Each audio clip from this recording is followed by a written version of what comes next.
Hello বন্ধুরা, সবাইকে স্বাগত জানাই স্টাডি সাকসেস কোচিং সেন্টারে। বন্ধুরা, তোমাদের জন্য আজকে আবার চলে এসেছি আরেকটি নতুন জিকে ক্লাস নিয়ে।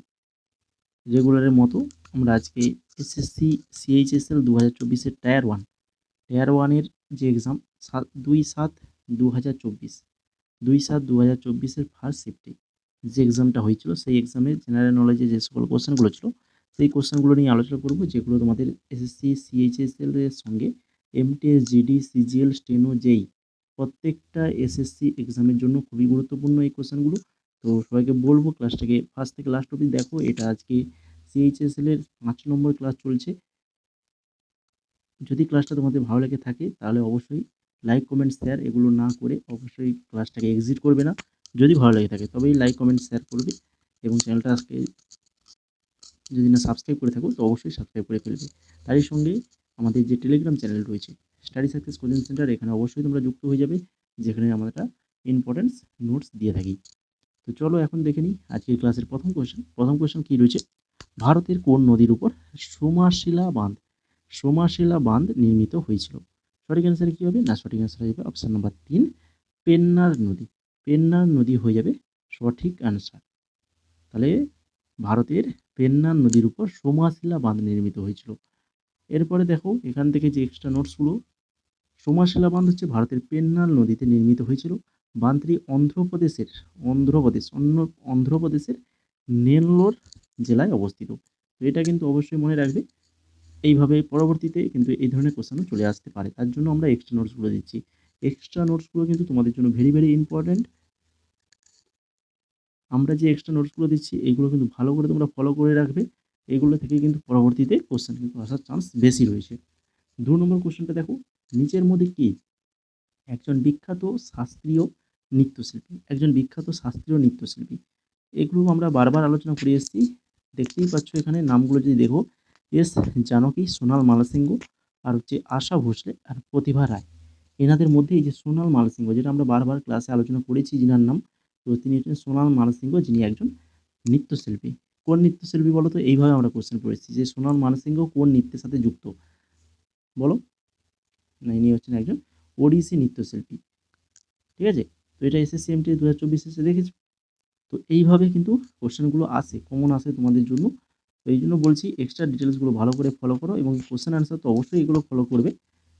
এর সঙ্গে জেনে রাখো প্রতিভা রায় অপশানে যে নামটা রয়েছে, তো ইনি হচ্ছেন একজন ভারতীয় লেখিকা।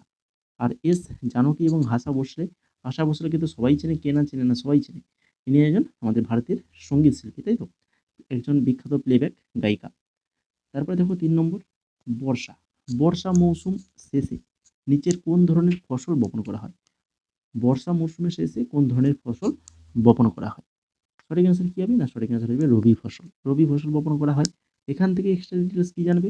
না, রবি শস্য এটা বর্ষাকাল শেষ হওয়ার পরে সাধারণত অক্টোবর-নভেম্বর মাসে, মাসটা মনে রাখো, অক্টোবর-নভেম্বর মাসে বপন করা হয়। আর রবি শস্যের সাধারণ যে উদাহরণ যেগুলো এখানে আসে, গম, যব, মটর, ছোলা, সরিষা, এগুলো কিন্তু রবি শস্য। ঠিক আছে? তারপরে দেখে নাও 4 নম্বর কোশ্চেন, ধারা 20 কোন ক্লসে দ্য ডক্ট্রিন অফ ডবল জিওপার্ডি অর্থাৎ দ্বিগুণ বিপদের নীতি অন্তর্ভুক্ত করা হয়েছে? ধারা 20 কোন ক্লস? সঠিক অ্যান্সার আসবে অপশন নাম্বার 2 নম্বর। কি? দ্য ডক্ট্রিন অফ ডবল জিওপার্ডি অর্থাৎ দ্বিগুণ বিপদের নীতি অন্তর্ভুক্ত করা হয়েছে। তারপর দেখো, জোরোস্ট্রিয়ান ধর্ম অনুশীলনকারী পার্সিদের একটি গুরুত্বপূর্ণ উৎসব হলো ড্যাশ, কারণ এটি জোরোস্ট্রারের জন্মদিন উদযাপন করে। তো সেই উৎসবটা কোনটা বলো? গুরুত্বপূর্ণ উৎসব হলো ড্যাশ, যেটা যেটা হচ্ছে জোরোস্ট্রিয়ান ধর্ম অনুশীলনকারী পার্সিদের, এটাও মনে রাখতে হবে পার্সিদের, কিন্তু এটা সেটা হচ্ছে খোরদাদ সাল, যেটা জোরোস্ট্রাসের জন্মদিন উদযাপন করে। এছাড়া এই জোরোথ্রাস্ট বা জরাথুস্ট্রীয় বংশোদ্ভূত জামশেদ-ই নওরোজ। এটা হচ্ছে জরাথ্রুষ্টীয় বংশোদ্ভূত একটি উৎসব যা প্রতি বছর মার্চ মাসে স্থানীয় বিশুভ দিবসকে চিহ্নিত করে এবং ভারতে পার্সিরা এটি উদযাপন করে। এইটাও ভালো করে মনে রাখো, জামশেদ-ই নওরোজ। ঠিক আছে, প্রতি মার্চ মাসে স্থানীয় বিশুভ দিবসে চিহ্নিত করা হয়। এটাও কিন্তু জরাথ্রুষ্টীয় বংশোদ্ভূত একটি উৎসব, পার্সিরা উদযাপন করে থাকেন। এছাড়া আরও একটা মনে রাখতে হবে তোমাদের, ফ্লাওয়ার দিগান। এটাও জরাথ্রুষ্টীয় ধর্মীয় বছরের শেষে 10 দিনের একটি সময়কাল, যেখানে মৃতদেহ আত্মা স্মরণ করা হয়। তাহলে 3খানা উৎসব কিন্তু তোমাদেরকে মনে রাখতে হবে। তারপরে দেখো 6 নম্বর, ভারত সরকারের কোন মন্ত্রকের দ্বারা দীনদয়াল অন্তোদয় যোজনা শুরু হয়েছিল? দীনদয়াল অন্তোদয় যোজনা, যেটা শুরু হয়েছিল পল্লী উন্নয়ন মন্ত্রক দ্বারা। ভারতের আদমশুমারি 2011 অনুসারে কোন রাজ্যে পুরুষ ও মহিলা সাক্ষরতার হারের মধ্যে সবচেয়ে বেশি ব্যবধান রয়েছে? পুরুষ এবং মহিলা সাক্ষরতা হারের মধ্যে সবচেয়ে বেশি ব্যবধান রয়েছে, সেটা হচ্ছে কোন রাজ্য? সেটা হচ্ছে রাজস্থান রাজ্য। এই রাজস্থান রাজ্য। এছাড়া তোমাদেরকে মনে রাখতে হবে 2011 সালে আদমশুমারি অনুসারে ভারতের সাক্ষরতার হার কত ছিল? খুবই ইম্পর্টেন্ট, দেখতেই পাচ্ছ কতগুলো এক্সামে বারবার ধরে এসছে। 74.04%, 74.04%, যেখানে পুরুষদের হচ্ছে 82.10 আর মহিলাদের 65.46।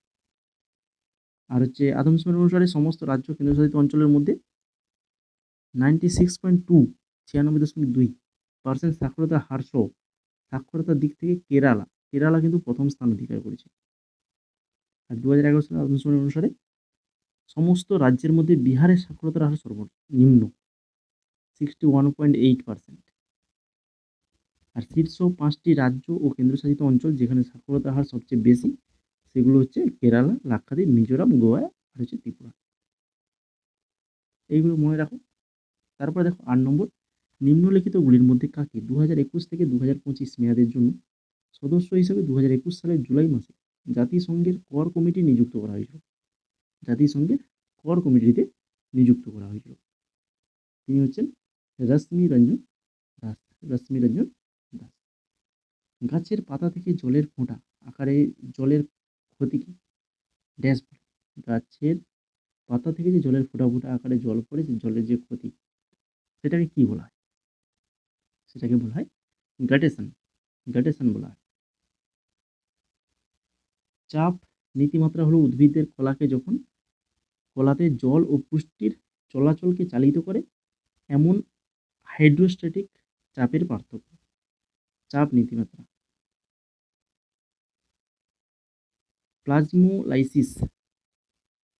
প্লাজমোলাইসিস হলো এমন একটি প্রক্রিয়া যেখানে কোষ একটি হাইপারটোনিক দ্রবণে জল ত্যাগ করে, ফলে কোষ পর্দা কোষ প্রাচীরের থেকে দূরে সরে যায়।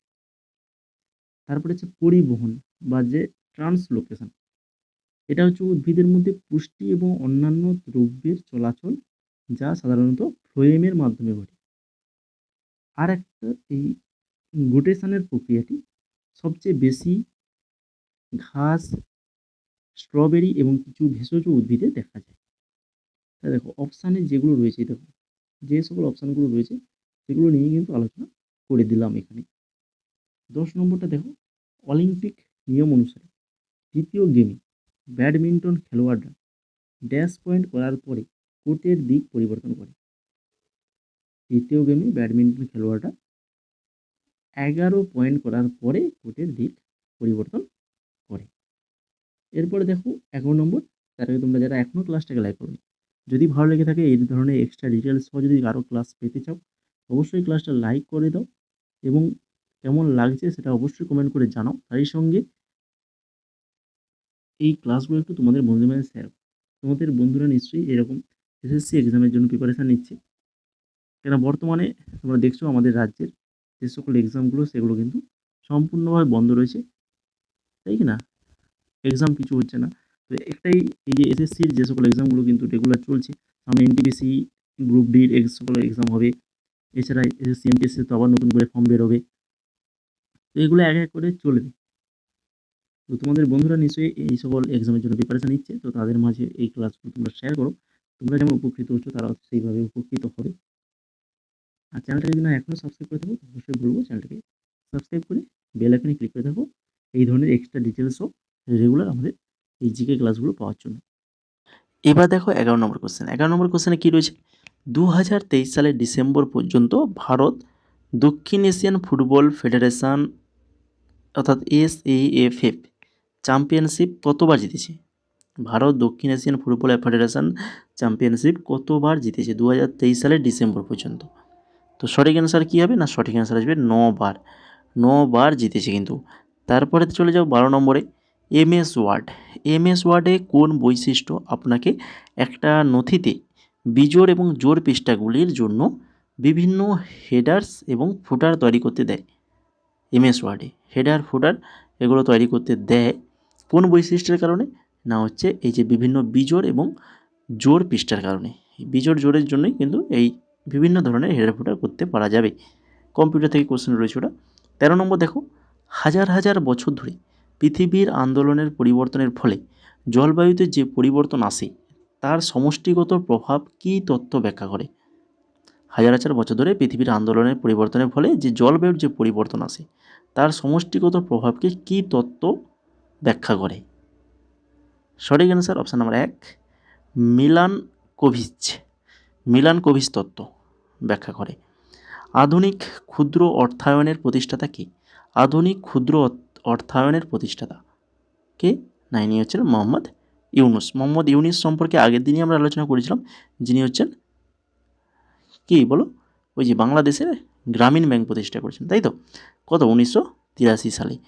এই মোহাম্মদ ইউনুস আধুনিক মাইক্রো ফাইন্যান্সের প্রতিষ্ঠাতা হিসেবে স্বীকৃতি বাংলাদেশের গ্রামীণ ব্যাংক প্রতিষ্ঠা করেছেন, যা দরিদ্রদের জামানত ছাড়াই ক্ষুদ্র ঋণ প্রদান করে থাকেন। তারপর দেখো 15 নম্বর, কোন বছরে টেনিসকে অলিম্পিক খেলায় অন্তর্ভুক্ত করা হয়েছিল? টেনিসকে অলিম্পিক খেলায় অন্তর্ভুক্ত করা হয়েছিল, এটা কত সালে? এটা হচ্ছে অপশান নাম্বার 3, 1896 সালে অন্তর্ভুক্ত করা হয়েছিল। ভারতীয় নাগরিকদের মৌলিক অধিকার রক্ষার জন্য সুপ্রিম কোর্ট কত ধরনের রিট জারি করতে পারে? তো রিটগুলো নিয়ে আগের দিনই তো আলোচনা করেছিলাম, তাই কি না? নাগরিকদের মৌলিক অধিকার রক্ষার জন্য কত ধরনের রিট জারি করতে পারে বলো? আগের দিনই আলোচনা করেছি, 5টা রিট জারি করতে পারে, তাই কি না? সেই 5টা রিট কী কী? সেই 5টা রিট হচ্ছে হ্যাবিয়াস কর্পাস, ম্যান্ডামাস নিষেধাজ্ঞা বা যে প্রহিবিশন, আর তারপরে কো ওয়ারেন্টো এবং সার্টিওয়ারি। এই যে 5টা রিট, এই 5টা রিট জারি করতে পারে। এই রিটগুলি জারি করার ক্ষমতা ভারতের সংবিধানের 32 ধারার অধীনে সুপ্রিম কোর্টকে দেওয়া হয়েছে। 32 ধারার অধীনে সুপ্রিম কোর্টকে এটা দেওয়া হয়েছে। 17 নম্বর দেখো, নিচের কোনটি বিজয়নগর সাম্রাজ্যের শেষ রাজবংশ ছিল? বিজয়নগর সাম্রাজ্যের শেষ রাজবংশ ছিল, সেটা হচ্ছে আরাভিদু রাজবংশ। অপশান নাম্বার 4 সঠিক আনসার। তারপরে দেখো, নিম্নলিখিত বাদ্যযন্ত্রগুলির সাথে সেগুলি বাজানোর জন্য বিখ্যাত শিল্পীদের মেলান। তো বাদ্যযন্ত্র, নৃত্য, এগুলো তো এক্সামে তো বারবার আসে কোশ্চেন, তার জন্য আমরা MTSের যে নতুন পিডিএফগুলো তৈরি করেছি সেখানে কিন্তু এই ধরনের নোটসগুলো তোমাদেরকে এক্সট্রাভাবে আমি কিন্তু দিয়েছি। যারা তোমরা MTSের নোটস কিনেছো তারা তো অবশ্যই তোমরা জানো কীভাবে আমাদের পিডিএফটা দেওয়া হয়েছে, সেখানে কী কী রয়েছে। এখানে কোনটা হবে দেখো, সন্তুর বাদ্যযন্ত্রের সাথে বলো জড়িত কে? সন্তুর, সেতার, সানাই আর হচ্ছে সারেঙ্গি, এই 4টা বাদ্যযন্ত্র রয়েছে। 4টার সন্তুর হচ্ছে পণ্ডিত শিবকুমার শর্মা, অর্থাৎ এর সঙ্গে 3 মিলছে। দেখো এর সঙ্গে 3 কোথায় রয়েছে? এই যে 3 নম্বর অপশান, তার মানে 3 নম্বর অপশান আমাদের সঠিক হবে। ঠিক আছে, কিভাবে? সন্তুর পণ্ডিত শিবকুমার শর্মা, তারপরে দেখো সেতার হচ্ছে অনুষ্কা শঙ্কর, তারপরে সানাইয়ের সঙ্গে যুক্ত রয়েছে বিসমিল্লাহ খান, আর সারেঙ্গির সঙ্গে ওস্তাদ বিন্দা খান। এরপরে চলে যাও 19 নম্বর কোশ্চেন। নিম্নলিখিতগুলির মধ্যে কে প্রাথমিকভাবে ভারতীয় জাতীয় সেনাবাহিনী INA অবিচ্ছেদ্য অংশ ছিলেন? কে প্রাথমিকভাবে ভারতীয় জাতীয় সেনাবাহিনীর অবিচ্ছেদ্য অংশ ছিলেন? তিনি হচ্ছেন সুভাষচন্দ্র বোস। সুভাষচন্দ্র বসু হয়ে যাবে সঠিক অ্যান্সার। 20 নম্বর কোশ্চেন দেখো, PC মহানবিশ কে ভারতের উন্নয়নের পথের প্রধান অবদানকারী হিসাবে স্মরণ করা হয়, কারণ তিনি ড্যাশ। বলো, PC মহানবিশ নাম শুনেছ নিশ্চয়ই। কেন না, তিনি হচ্ছেন দ্বিতীয় পঞ্চবার্ষিকী পরিকল্পনা প্রণয়ন করেন। অর্থাৎ শুধুমাত্র অপশান নাম্বার বি এখানে সঠিক আনসার হবে। ঠিক আছে, অপশান নাম্বার বি যেটা রয়েছে, 3টা অপশান দেওয়া রয়েছে, তো এদের মধ্যে দ্বিতীয় পঞ্চবার্ষিক পরিকল্পনা প্রণয়ন করেন অপশান নাম্বার বিতে রয়েছে। তো এটাই সঠিক অ্যান্সার। তাহলে আমাদের অপশান নাম্বার 2 এখানে যে সঠিক অ্যান্সার। তারপরে দেখো 21 নম্বর, ড্যাশ হলো একটি ছায়াপথের ভিতরে ধুলো এবং গ্যাসের মেঘ। ছায়াপথের ভিতরে ধুলো এবং গ্যাসের মেঘকে কী বলা হয়?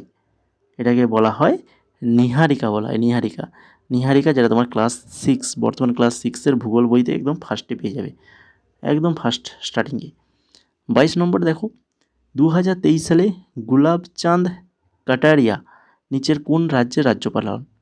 গুলাবচাঁদ কাটারিয়া, যিনি আসাম রাজ্যের রাজ্যপাল হন। 23 নম্বর, সাক্ষরতার সাথে সম্পর্কিত কেন্দ্রীয়ভাবে স্পন্সরকৃত প্রকল্পের নাম কি, যা ভারত সরকার 2023 সালে মার্চ মাসে চালু করেছিল? সাক্ষরতার সাথে সম্পর্কিত কেন্দ্রীয়ভাবে স্পন্সরকৃত প্রকল্প, সেটা হচ্ছে new India literacy program. New India literacy program. কোন ধরনের কম্পিউটার নিরাপত্তার জন্য ব্যক্তি বা প্রতিষ্ঠানের আসল পরিচয় যাচাই করা প্রয়োজন, যারা একটি সিস্টেম অ্যাক্সেস করতে চায়?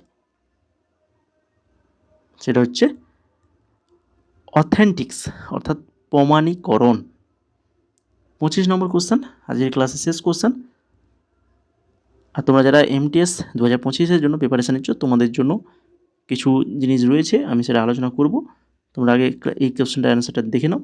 তালিকা 1 যেখানে রচনার নাম, আর তালিকা 2 যেখানে লেখকের নাম দেওয়া রয়েছে, তো এগুলো আমাদের মেলাতে হবে। দেখো, বন্দে মাতরম, বন্দে মাতরমকে সবাই জানো, বন্দে মাতরম হচ্ছে বঙ্কিমচন্দ্র চট্টোপাধ্যায়। তাহলে অপশান একের সঙ্গে বি হচ্ছে মিলে যাচ্ছে। তো একের সঙ্গে বি কোথায় রয়েছে না, অপশান নাম্বার 2-তে রয়েছে একের সঙ্গে বি। তাহলে অপশান নাম্বার 2 হয়ে যাবে আমাদের সঠিক অ্যান্সার। এর জনগণ মনোহরি যেটা হচ্ছে রবীন্দ্রনাথ ঠাকুর, তোমরা জানো অবশ্যই।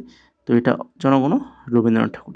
তারপরে হচ্ছে এ মেরে বতন কি লোগো, এটা হচ্ছে প্রদীপ। অপশান নাম্বার এখানে 3-এর সঙ্গে এটা মিলছে, তাই তো অপশান নাম্বার 2 হচ্ছে সঠিক অ্যান্সার।